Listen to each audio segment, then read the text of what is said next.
1, 2, 3.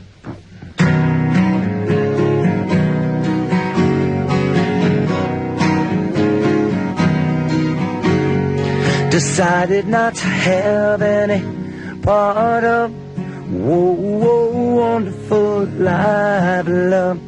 Decided not to raise any children just like my mom and daddy did. Just like my mom and daddy did.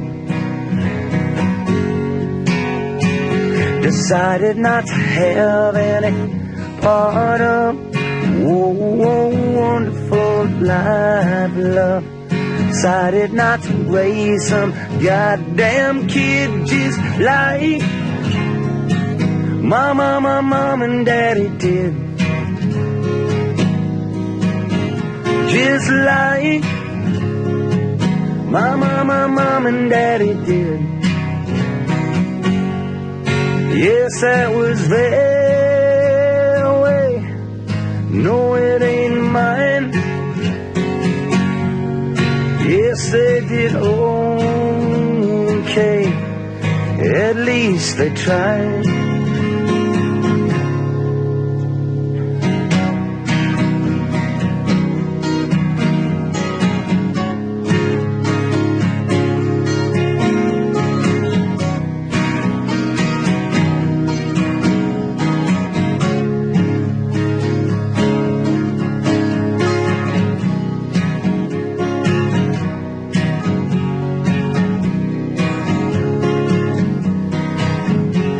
Decided not to have any regrets. Oh, that's as good as it gets. Decided not to raise some mixed up kid just like my mom and daddy did. Just like my mom and daddy did.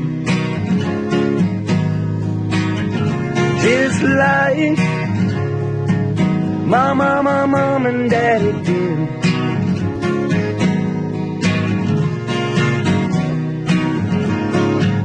My mom and daddy did.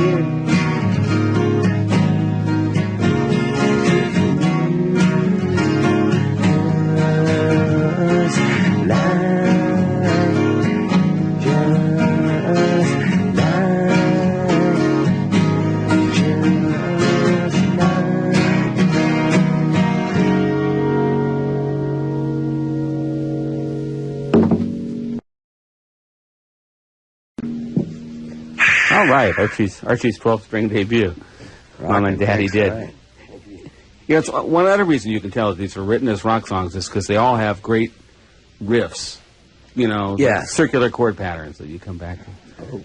One of the best. Musician talk. I don't know. That's how I see them. It's just, you know, it's the same chords as, you know, your cheating heart and every, you know, wild thing. Right, right. If it can't be played with 3 chords, well. Pretty much. I mean, I take that philosophy, like the, you know, the 3 primary colors in a lot of music I hear, that there seems to be almost superfluous changes, and I really like standard, simple things. To me, simple is always better. Yeah, strip it down. Yeah. Well, you know, Mom and Daddy did talks about mixed up kids and all that, but I've heard you thought your childhood was pretty normal. It was okay. I mean, you know, it is just a song, and to read too much into it, I mean, my mom actually heard the song and it's just like, you know, wants the explanation. It's like, hey, Ma, it's I write songs and this is a tune, and, you know, don't take it all to heart. But it's there if you want to really listen to it. I've been kind of following along on this leg of the tour at a bunch of different reviews, and it's funny. You tell me, because you probably read more of them than I have. I haven't read any. Oh, you haven't? Good. Well, let me tell you what they say, Paul. They're all exactly the same. They all say, really good show from Paul Westerberg. It was workmanlike. It sounded great, but it wasn't the Replacements. Yeah. And there's a myth that must at some point start to feel like baggage to you. Well, see, that's why I don't listen to them anymore, because the people who actually pay the money, you know, have had fun every night. And I've had fun. And, you know, the guys, most of them probably didn't even see the replacements, and it's something they think they have to talk about. Yeah, they don't really say anything bad about the show. I mean, if they would prefer, I could just get up there and tune and fall down for an hour and a half, and you'd feel cheated, and, you know, if that gives someone a thrill, then that's whatever. But right. The other thing I've been noticing is every review every interview I've seen with you, you seem really centered in every one of them. You seem to know exactly where you're coming from, which speaks well. I think so. I know what I do, and I know how good I am, and my standards are very high, and if I please myself, then that's good, because many a time, like, the audience loves it and it's a great review, and I thought, it could have been better, and, you know, sometimes I could be hard on the musicians with me, but I don't ever want them to forget that it's for the people. You know, we're not just playing for ourselves, because you can do that in your basement. Right. Well, you're playing with Tommy Keene on guitar on this tour. I guess you had to find somebody, because you play all the guitar parts on the record. So. Right. Yeah. Tommy's a friend of mine, and I saw him play about a month ago in Toronto, and I went backstage and asked who he thought would be a good guitar player, and he went and then, you know, a few weeks later I called him up, and he was game to come out. Oh, that's cool. I'm not sure what to ask for. Is something strummy that'll work well acoustically, or we could try. Well, I've been doing "Sadly Beautiful." That was a song from what record was that? All Shook Down, I think. And let's swap guitars here, Arch. This is very impromptu. Archie is actually the guys who's been, like, taking care of my guitars and tuning them. See, these are the guys. They're always in bands, and they always put a record out 2 years from now. Well, they can always play better than the guys on stage. Right. I don't know. So let's try this and see what happens. On the very first day that you were born,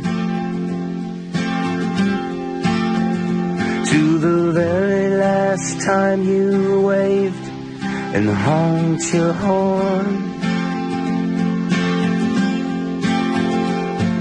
I had no chance at all to watch you grow up so sadly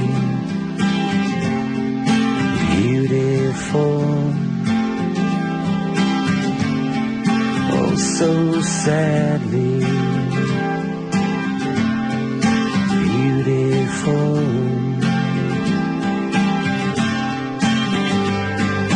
Baby needs a brand new pair of eyes, 'cause the ones you got now see only goodbyes. I had no chance at all to let you know,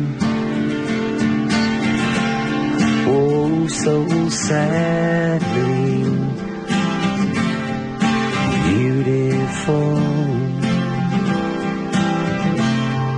oh so sadly beautiful.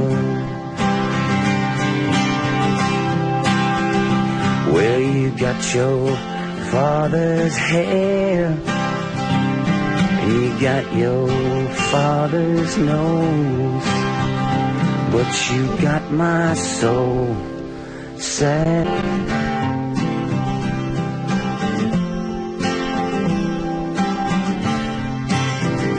From the very last time you waved and honked your horn at a face that turned away, pale and warm, I had no chance at all to let you know. You left me sadly beautiful,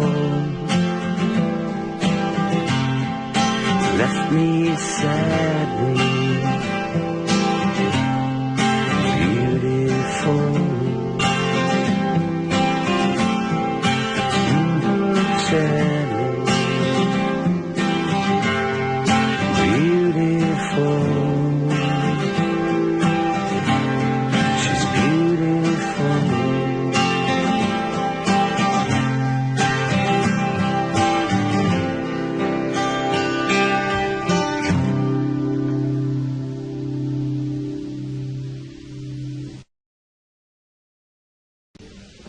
That's a great song. Sadly Beautiful.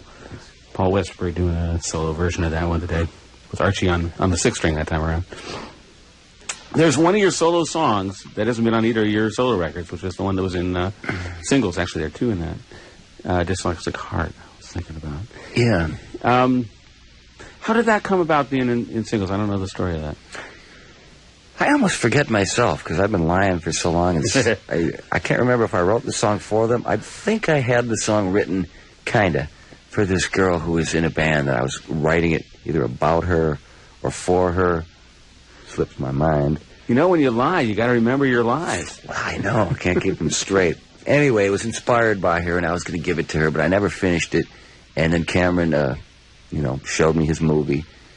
And I was to score the movie, and he said, well, do you have a song that would work as a theme? And I thought, I've got this little mixed-up country song.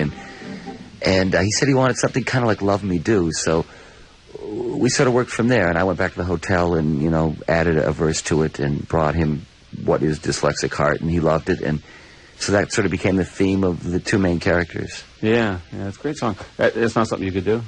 I could try a stab of it. I haven't done it in so long. See? You shoot them glances and they're so hard to read. That's all I remember. We'll play it from the movie. Cool. From the singles, this is Paul Westerberg's Dyslexic Heart.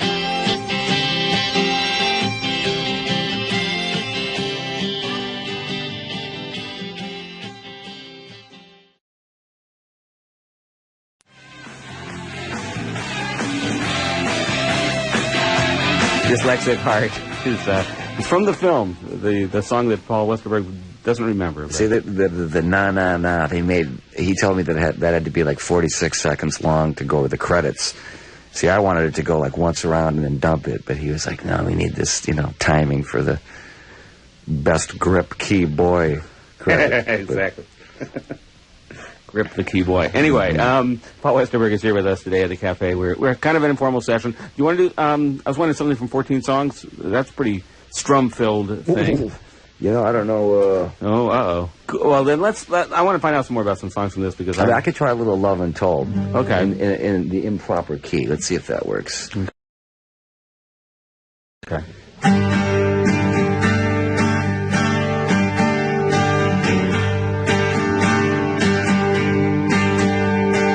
They were gonna meet on a rocky mountain street. Two bashful hearts beat in advance. The hands were gonna sweat. It was all said. She ain't showed up yet. There's still a good chance. It's a love untold. It's a love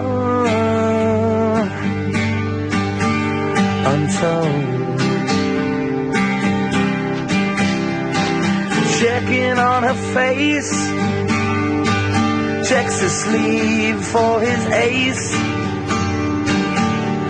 and both just in case wear clean underwear. Games would be played, excuses would be made, and the stupid things they say in their prayers, all about love untold.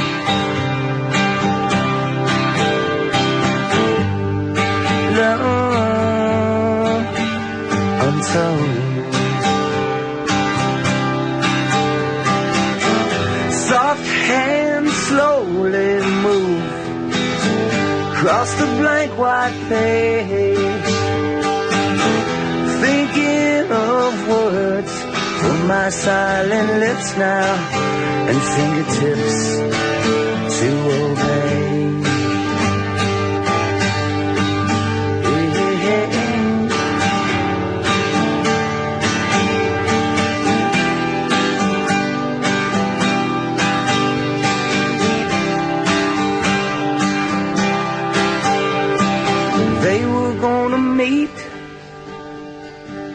on a crummy little street. It never came to be, I'm told.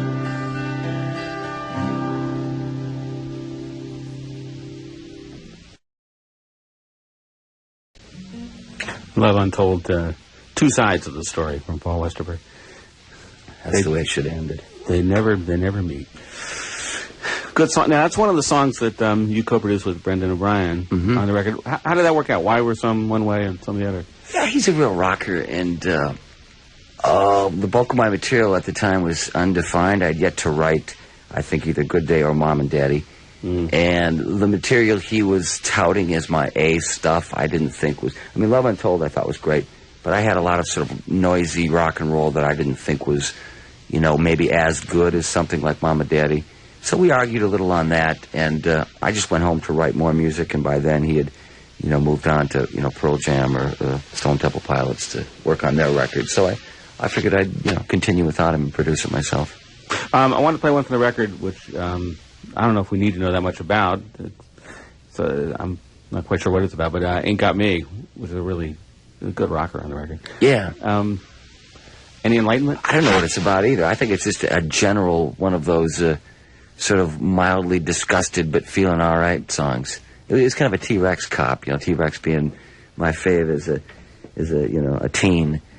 And I like that kind of glam rock. That was really the thing that made me want to play rock and roll. So I still listen to that, so I still try to imitate it. That must be why I like this one. This is Ain't Got Me.